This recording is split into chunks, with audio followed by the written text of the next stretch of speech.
If you are a movie lover, why wouldn't you want to see your favorite movie in the theater? If you're going to go to a place and the Highland's playing it, go to the Highland. How I view the place that we're sitting in, not just because it's the Highland, but any space like this is our church. And what is up there, that's the preacher, right? My name's Mike Clausen. I'm the manager and programmer at the Hyland Cinema. I'm Victor Laurentis, and I'm the proud projectionist at the Hyland Cinema.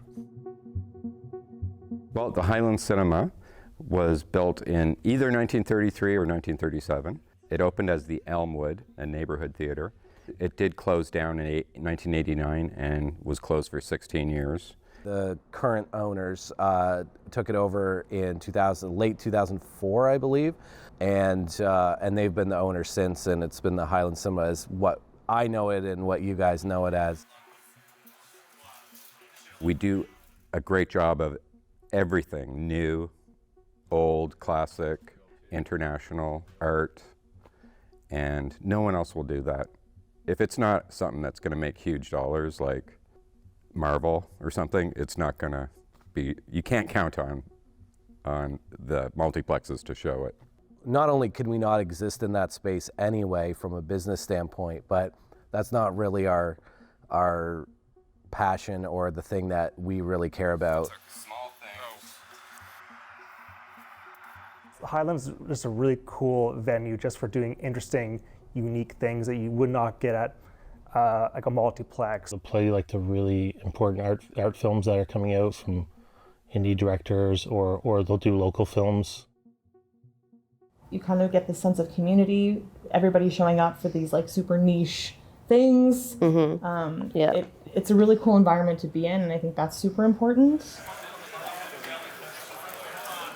I love just going to a theater, having my phone off for a couple hours. I'm not going to be annoyed by my dog, not going to be annoyed by a neighbor. It just feels better, the atmosphere of other people there with you, especially if you had friends with you and you're all enjoying it. So you can watch your favorite movie. You know, I've seen The Evil Dead probably, 300 times, like so many times, but you're watching it differently when you're in a theater of 300 people or 200 people or whatever. It's a different experience, and there's an introduction. Welcome to the Hyland Cinema. My name's Mike. How's everyone doing tonight? Pre-show, and there's trailers, and there's a lineup, and it's a whole thing. I find myself like all the time saying like, oh, I'm so glad I went to go see it in theaters. You know, I got to see it on the big screen. Yeah. There's no pausing it, there's no getting up, and I mean, you can get up and go to the washroom, sure, but nothing beats the theater experience. If you have the power to pause something, or even stop it and watch it another day, that's awful. Like that, the movie has no real chance of reaching you. We created smoke and stuff, and I had the film running.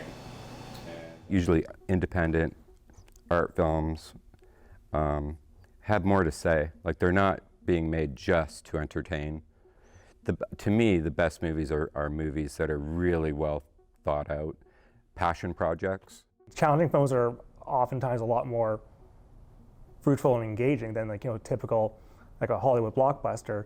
You can learn about a culture, you can be challenged by your own viewpoints, you can be challenged about the way you see the world. I don't think you can truly love cinema if you're not willing to seek out movies that kind of break your own horizon. I'm starting to show my kids a lot of foreign films, and they're really enjoying them because they've never seen movies like that, and just everything about those kinds of films are made different than American movies and just mainstream films. Give people an opportunity to experience a different kind of film experience. So really just trying to cultivate a space where it doesn't feel like an office building with a screen in it, which is what most chain movie theaters are, in my opinion.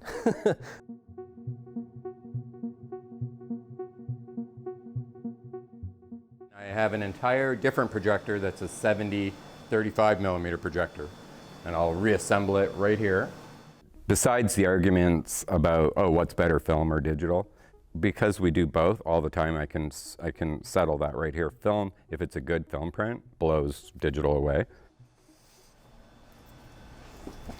Doesn't look like much, but here it is. You get like 35 millimeter screenings, which I don't think you can get anywhere else in the city. And for film purists, that is so special. A favorite movie of mine is Silence of the Lambs.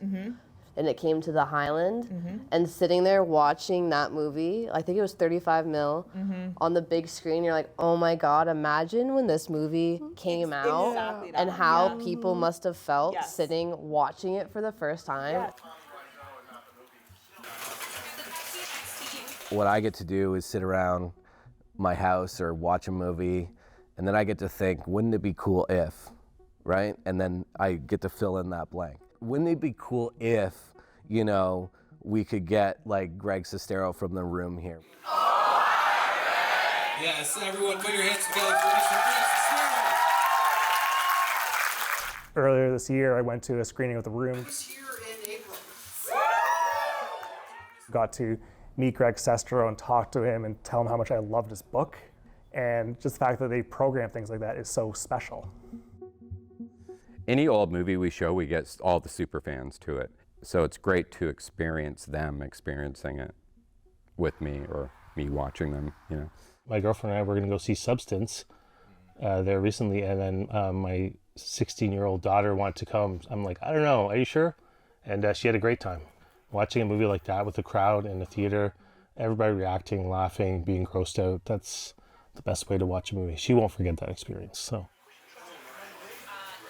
I don't know what the answers are. All I know is like Clockwork Orange like rips as a movie, and like we'll play it and people will come.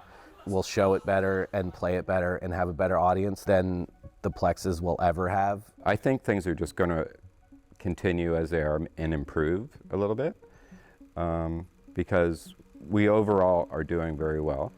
And I just feel like it's going to keep getting better.